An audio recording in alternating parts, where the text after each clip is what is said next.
Alright, hi everyone. Short one. I've been able to paint up these winged hussars. Um, these are from Curacao Miniatures.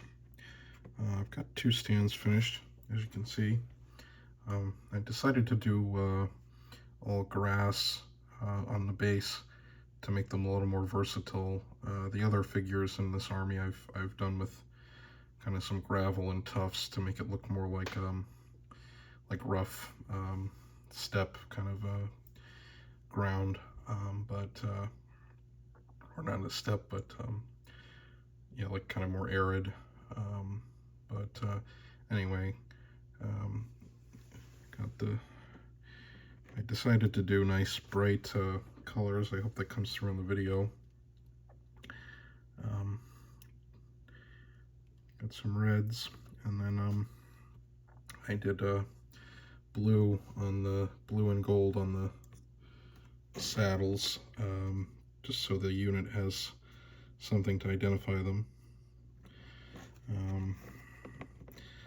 I thought these would be more challenging to paint, but they're pretty not so bad. I didn't do a whole lot of details on them, just because it's kind of beyond my skill, but I think they look okay for gaming.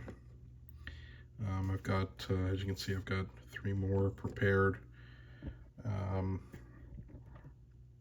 then I've got, let's see.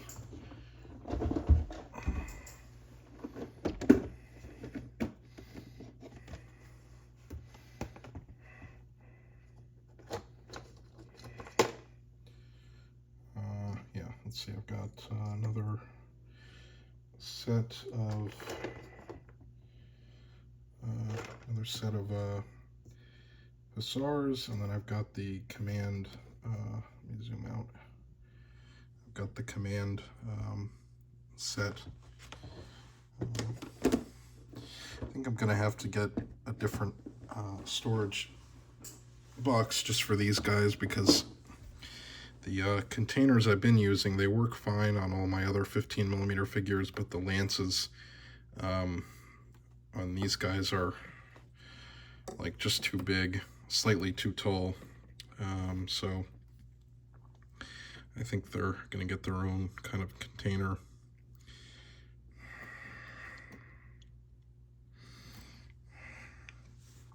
Yeah, but I think when I get all these guys painted, I think they'll look pretty good. I'll have a nice large block of winged hussars for my Commonwealth Army.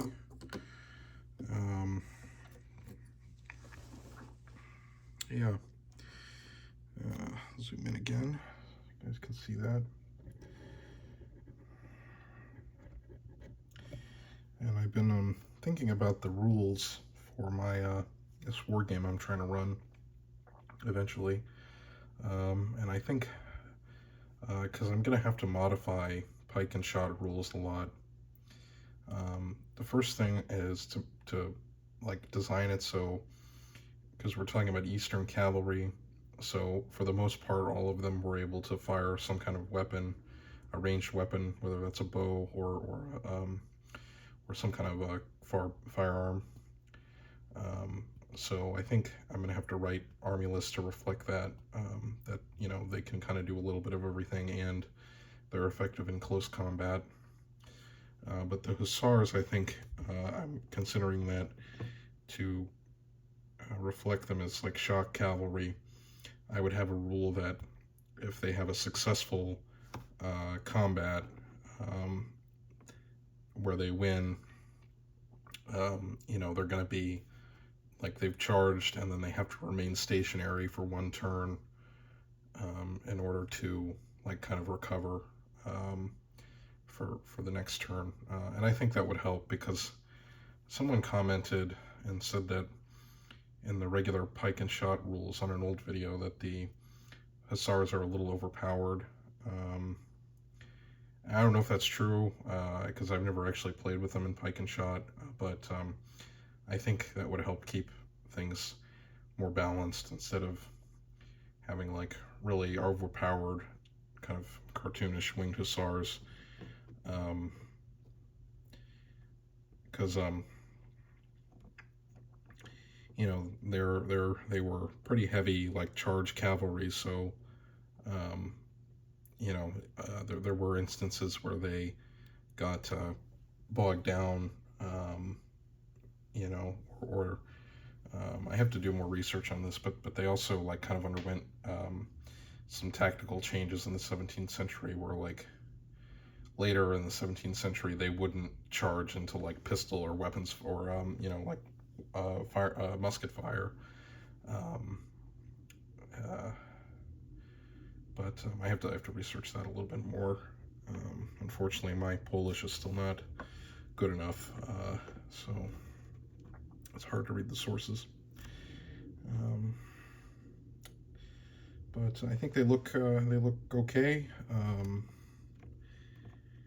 And and another thing for my war game, you know, scenario rules I'm trying to develop is to add like some campaigning effects. And what I want to do is have like um, a roll of like a chart that you would roll before the game starts, um, and so each command would also have to roll on it potentially.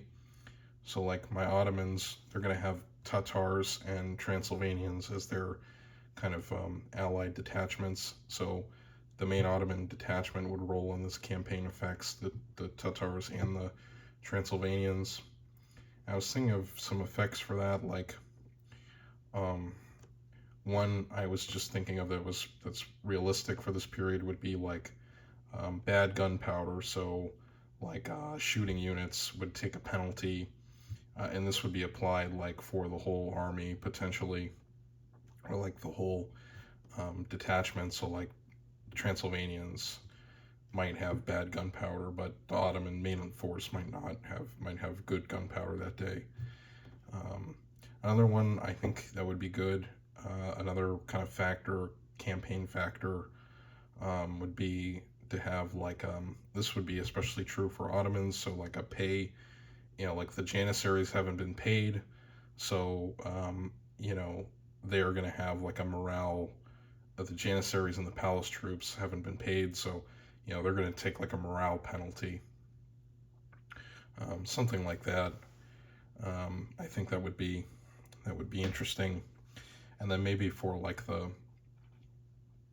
that could be applied to the Polish force too, like the Cossacks maybe, you know, haven't been paid, or like the infantry haven't been paid money, um, things like that. And I think those are in the Sam Mustafa games, which I did buy. I think his Maurice rules, and I haven't been able to play those because when I got the rules, I wasn't into 15mm figures yet, and his rules are designed for that. So maybe I can email the website, and because my download link it doesn't work anymore. Anyway, but I think his rules have that something like that, and I think it would be good, especially to make it more historic, because I mean that is one of the pitfalls of like the Warlord rules sets, is they're really generic, which is nice because you can just they're really easy to teach and you can play the game quickly. But at the same time, you know, if you don't really work to make the scenario feel like the period, it can be kind of bland and generic. Okay, well, that's my video for today. Um,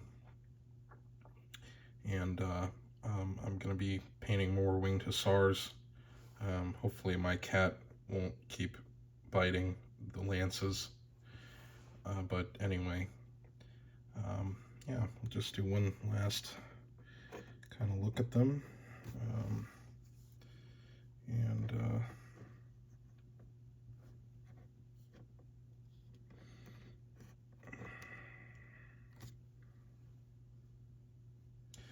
okay, thanks for watching, guys. I'll talk to you in the next video.